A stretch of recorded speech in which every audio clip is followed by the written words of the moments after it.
आइए जान लेते हैं आदिम धरती को, इसके विविध जीवन रूपों को, फिर चलेंगे प्रीकैम्ब्रियन और ऑर्डोविशियन युग में।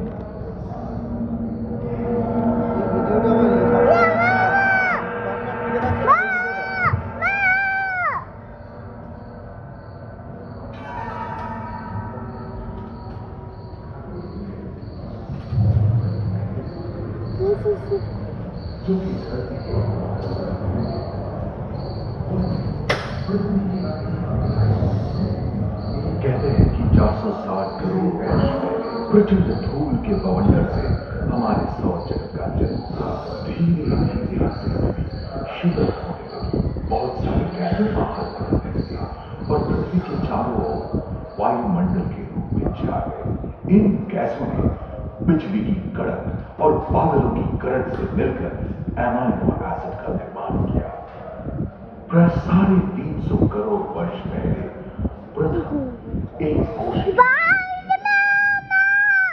लगभग 280 करोड़ वर्ष पहले स्टोमेटोलाइट ने प्रकाश संश्लेषण द्वारा वायुमंडल में ऑक्सीजन को छोड़ दिया। वायुमंडल में ऑक्सीजन के स्तर में निरंतर वृद्धि से 120 करोड़ वर्ष पहले एक से अधिक न्यूक्लियस वाले बहुकोशिकीय जीव का जन्म हुआ। इस क्रमिक विकास से ही प्लैंटन, जेलीफिश, स्टारफिश, नॉटिलॉइड से सागर आया। सागर के किनारे वाले अंचल में पौधे लहराने लगे। बहुत तेजी से विभिन्न प्रजातियों की गल मछलियां विकसित हुई। यहाँ जो विशाल मछली दिख रही है उसका नाम है डार्कोस्टस।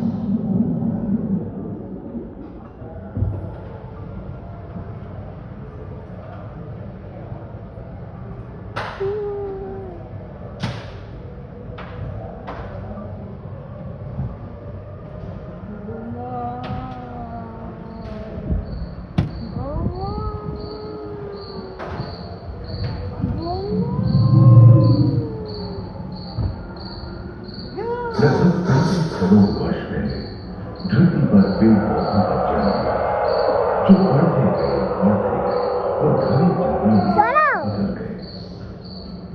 घूम, मकड़े, आदिम पंखहीन पतंग एवं एक्टियोस्टेगा जैसे उभयचर प्राणियों का आविर्भाव हुआ।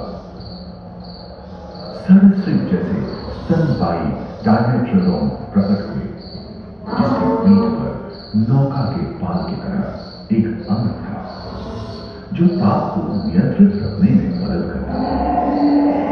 सरीसृप की तरह ही एक अन्य स्तनपायी प्राणी साइनोमेटस इनमें काफी प्रभावशाली हो उठा था। इसकी विशेषता कुत्ते से बहुत मिलती थी।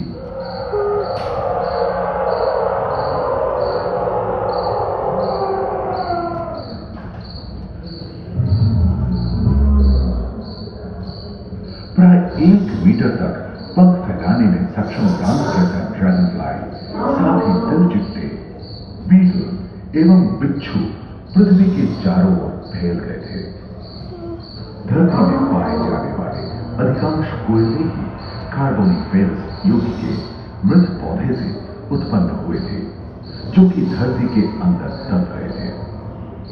उन दिनों पृथ्वी के 1/3 हिस्से में एकमात्र महादेश था जिसे पैनोशिया कहा जाता था।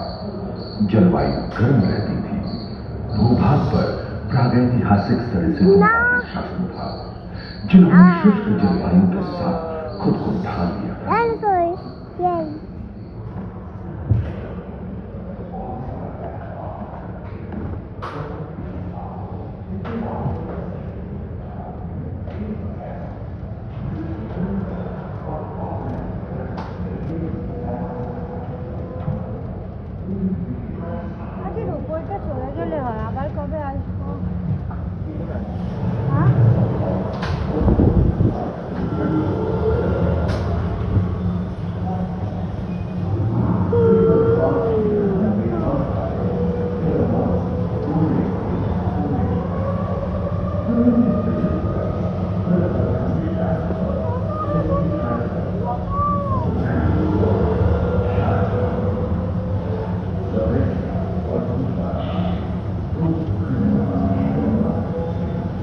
পুরো সায়েন্স সিটি আস্তে আস্তে বড় হয়ে গেল। ও না,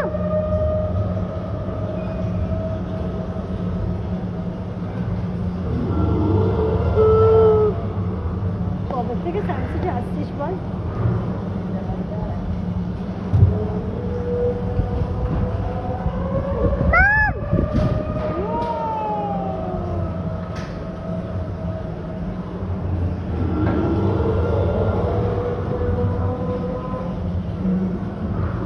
একসঙ্গে দুরকমের ভিডিও করছে। শর্টসের জন্য ভাবছি একটা ডার্ক রেডের ফটো।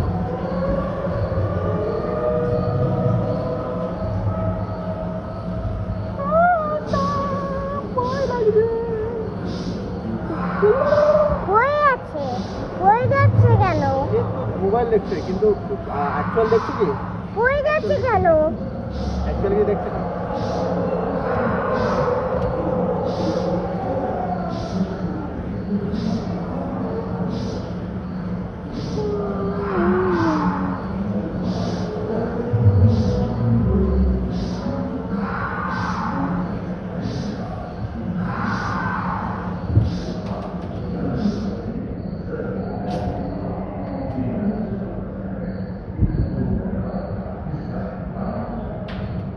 अगले 10 करोड़ वर्षों बाद यानी जुरासिक के अंतिम चरण से क्रेटेशियस युग का प्रथम चरण तक डायनासोर के लिए स्वर्णिम युग रहा।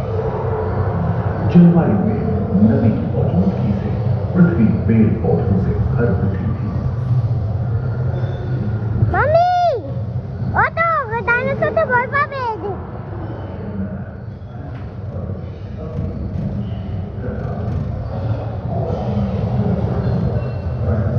पैंजिया महादेश खंडित होने के कारण भारत एशिया की ओर खिसकने लगा था। महादेश प्लेटों में हलचल होने से ज्वालामुखी के रूप में लावा निकलने लगी। इसके फलस्वरूप आए भूकंप से विभिन्न भौगोलिक आकार एवं आकृतियां निर्मित हुई। स्पाइनोसॉरस की पीठ पर नौका के पाल की तरह एक अंग हुआ करता था, जिससे वो अपने शरीर के ताप को नियंत्रित करता था। वेलोसिराप्टर, कैटमाइनस एवं ओविराप्टर जैसे छोटे डायनासोर ओलंपिक के 3 धावकों की तरह दौड़ सकते थे।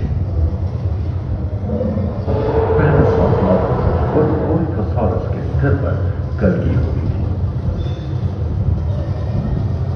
करीबन 5 मीटर लंबे पंख वाले टेरोनॉडस उड़ने एवं फिसलने में माहिर थे। सुनने में विचित्र लगे, पर अधिकांश डायनासोर जैसे कि ट्राइसेराटोप्स और एंकिलोसॉरस शाकाहारी थे। लोरेसिया और गोंडवाना नाम के 2 भूखंड महादेश में रूपांतरित हुए एवं समुद्री गर्भ के कठोर आवरण से रॉकीज एवं अन्य पर्वत श्रेणियां निर्मित हुई।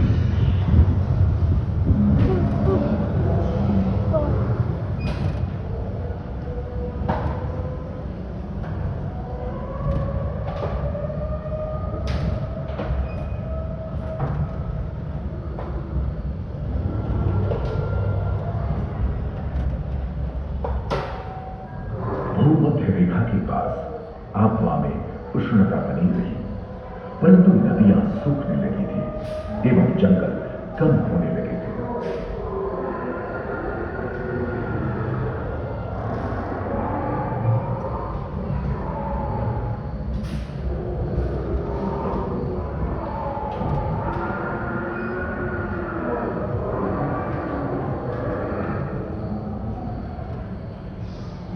एकांत महादेश में जीव जंतुओं का विकास स्वतंत्र रूप से शुरू हुआ।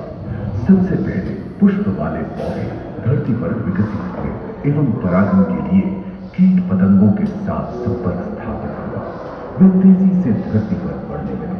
इसी समय पहली बार धरती पर सांपों का जन्म हुआ। डायनासोर में सबसे भयंकर था टिरानोसॉरस रेक्स। भूस्थल पर इसका ही राज चलता था। यह प्राय 12 मीटर लंबा यानी 2 मंजिला मकान के आकार का था। बाबा,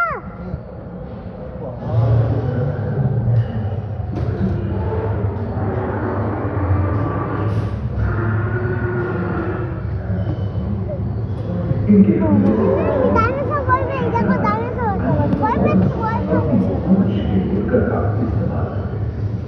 सभी डायनासोर प्राय 6.5 करोड़ वर्ष पहले विलुप्त हो चुके हैं। एक अनुमान के अनुसार एक बहुत बड़ी गति का पृथ्वी से जा चुका है, जिसके फलस्वरूप उत्पन्न धूल के विशाल वेग में हजारों वर्षों तक सूरज की किरणों धरती पर पहुंचते थे। फलस्वरूप विशालकाय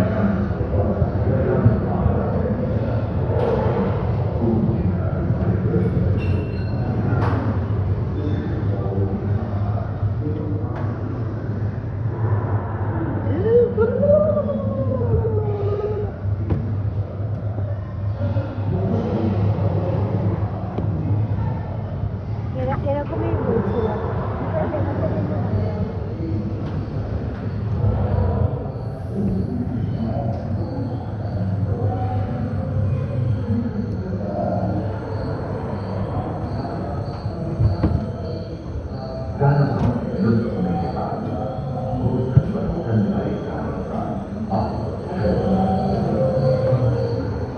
पर्याप्त मात्रा में आहार उपलब्ध होने के कारण छोटे छोटे स्तनपायी प्राणी बड़े आकार में बदलते हैं।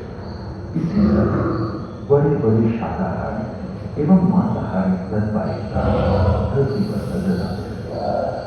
विश्व के कई हिस्से जंगल से भरे हैं।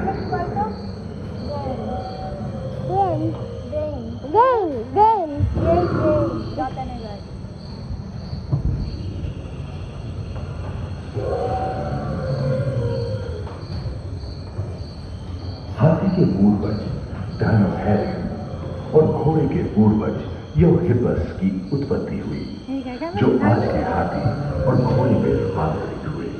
लेमूर, टर्सियर जैसे प्राइमेट भी इसी युग में पैदा हुए।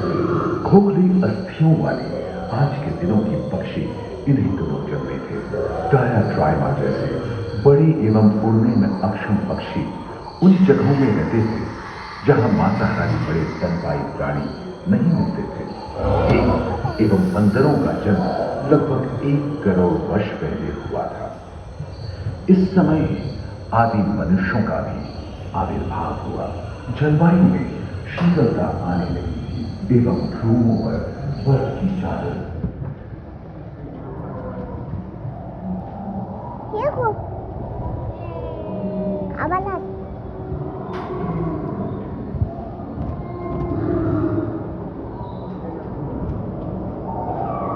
पृथ्वी के लंबे इतिहास में झांके तो ऐसे कई मौके रहे हैं जब उत्तरी गोलार्ध के अधिकांश हिस्से बर्फ की चादरों से ढक गए थे, जो आइस एज के नाम से जाना जाता है। हम आज ऐसे ही एक आइस एज में रह रहे हैं जो 20 लाख वर्ष पहले शुरू हुआ था। रोएदार गैंडे, रोएदार स्तनपायी और कस्तूरी गायों ने अपने शरीर के रोमों की सहायता से शीतल जलवायु के साथ तालमेल बैठा दिया था। पुष्पकंबल आकार के फूलों पर ट्राइकोडॉन जैसे विशाल पर्वतों वाले पास और विशाल सिंह जंगल में शान से विचरण करते थे। संभवतः सामने के दांत से मांस को चीरने फाड़ने में हुई अड़चन के कारण यह समय के साथ वही दानव आकार के हिरण हिंसक जानवरों से बचने के लिए तेजी से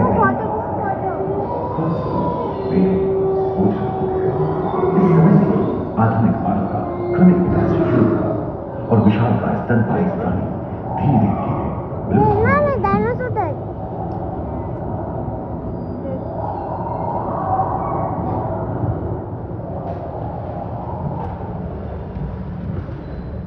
उम्मीद है कि आपको इस सफर में मजा आया होगा, जहां जीवन विकसित होकर लाखों अन्य रूपों में बदलते दूसरे फ्लोर पर ह्यूमन इवोल्यूशन पैटर्नों में मानव की यात्रा और विज्ञान और तकनीक तथा अत्याधुनिक तकनीक की भारतीय विरासत का भी उसी हॉल के पहले फ्लोर पर आनंद लें। अपने अनुभवों को यादगार बनाने के लिए दोबारा आजकल जरूर आए साइंस सिटी।